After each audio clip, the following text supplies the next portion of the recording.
This is Hound Dog Steve wishing you a very pleasant evening and welcome back to my channel. It's great to see you and see you part of the conversation. I'm seeing lots of comments under my videos and it's very interesting to see just some of the things that are being said and thought about out there in the real world. So I thank you for those comments. It's great to see that there is a conversation going on amongst those comments, and that is the whole point of all of these videos, is to basically create a conversation about what is taking place around us in the world today. And what is happening around us in the world today is Boris Johnson. Oh my God, this story has got more twists and turns than a Jean le Carré novel. So there has just been a vote in the House of Parliament, and this vote was to say that Britain could not leave the EU without a deal. Okay, and that passed. It passed second and third readings. I believe it was 300 to 327 and 299 to 325. Somewhere in there. Don't hold me to that, but that's pretty close to the margins there. And so there was a whole bunch of people within the Conservative Party, a rebel group, who voted against Boris Johnson. I'm sure they will lose their party status, because he did say that anybody who voted against him would be out of the party and no nomination for the upcoming election. So this of course really was a vote of confidence or no confidence in Boris Johnson, and so he is now threatened to call a snap election. And because the Liberals are not ready, and because he has to get 2/3 of a majority vote in the House of Commons, Jeremy Corbyn has now said he will block any chance of an election. Okay, now up until Theresa May left office and Boris Johnson became Prime Minister, Jeremy Corbyn wanted an election. He was pushing for an election. And now, because he feels that he cannot win an election, he's going to try and block the election by making the motion fail to get 2/3 of the vote to have a change of government. So this is a very interesting juncture. Again, basically the other side, the globalist side, are showing their true colours, are showing their inability to take a loss, and also how they flip-flop backwards and forwards. And again, I'd ask you, ladies and gentlemen, this is just a common sense question.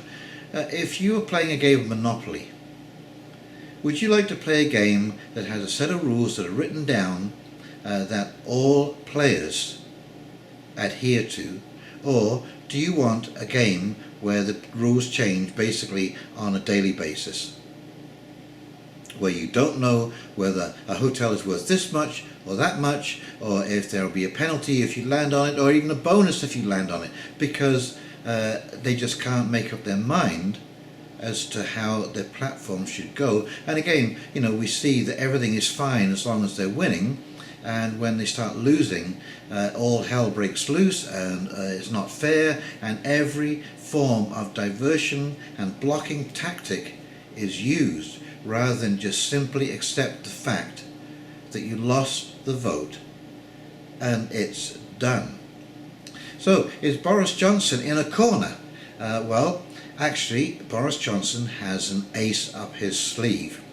So what's basically going to happen here is he will prorogue government. I think he's got between September, no earlier than September the 19th and no later than September the 14th, and that will run until October the 14th, when the Queen gives her speech to open Parliament. And then I believe that Boris Johnson will call an election, or he'll put forward a motion to call for an election.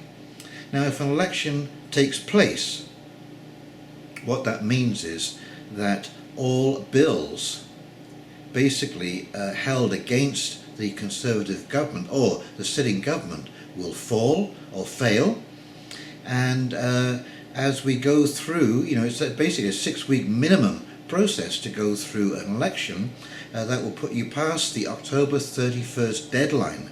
Now, that is basically the time when Britain will automatically leave the European Union if there is no negotiated deal in place. So this is an automatic default position that will take place on October 31st.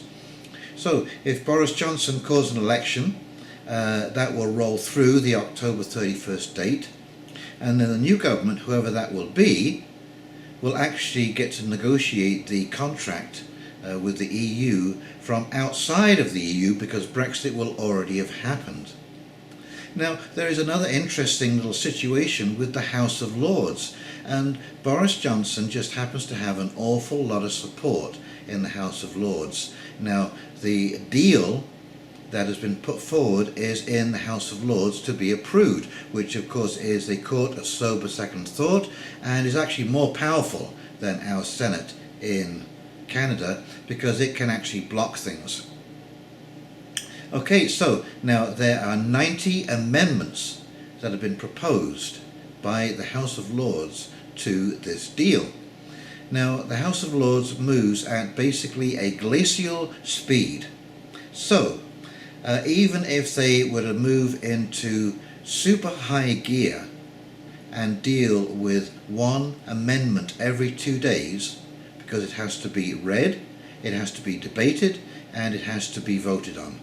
That will be a 2-day process, and so you've got 180 days. So that puts you beyond the Brexit default position, and Britain will be out of Europe, and there'll be nothing that anybody can do about it.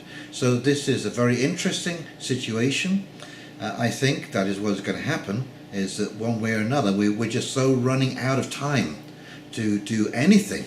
The opposition is in complete disarray. They do not know what to do, and so between the House of Lords and a possible snap election, even if that is blocked one way or another, Brexit will happen on October 31st, 2019, and we will move forward from there. And you know, one of the things I want to point out here, because I read this all the time when I see things, stories about Brexit in the paper, about how industry is just screaming blue murder. That industry is leaving Britain and it is decrying the whole Brexit situation. That is not strictly true. Okay, what businesses, corporations are having trouble with is the dithering that's taking place. And what Jeremy Corbyn is promising is more dithering. You know, if, as Boris Johnson said, by forcing the government that they have to have some kind of deal before they can exit from the European Union, has basically handcuffed the negotiations. It scuttled the whole thing. Boris Johnson has no fallback position, no leverage whatsoever, and that is why you know, it's time to choose who the country wants to lead the country. So by putting Boris Johnson in the impossible position, by forcing him to have some kind of negotiated deal before Britain can exit, would condemn Britain to endless negotiations, because you cannot satisfy everybody. And the deal to leave the EU was not subject to a negotiated exit. The question was, do you want to leave the EU? Not, do you want to leave the EU with a negotiated deal? It was, do you want to leave the EU, period. Okay, the whole idea of a negotiated deal, again, was another stalling tactic, and has led to 3 years of waffling. And this is what business is opposed to. This is what's destroying business. Nobody knows what the situation is, in or out, one or the other. Well, we voted to leave Europe, and that is what is going to happen, I believe, on October the 31st. Well, if you've enjoyed this video, please like, comment and subscribe below. And in the meantime, this is Hound Dog Steve signing off, wishing you a very pleasant evening, and we will talk very, very shortly. See you now. Bye.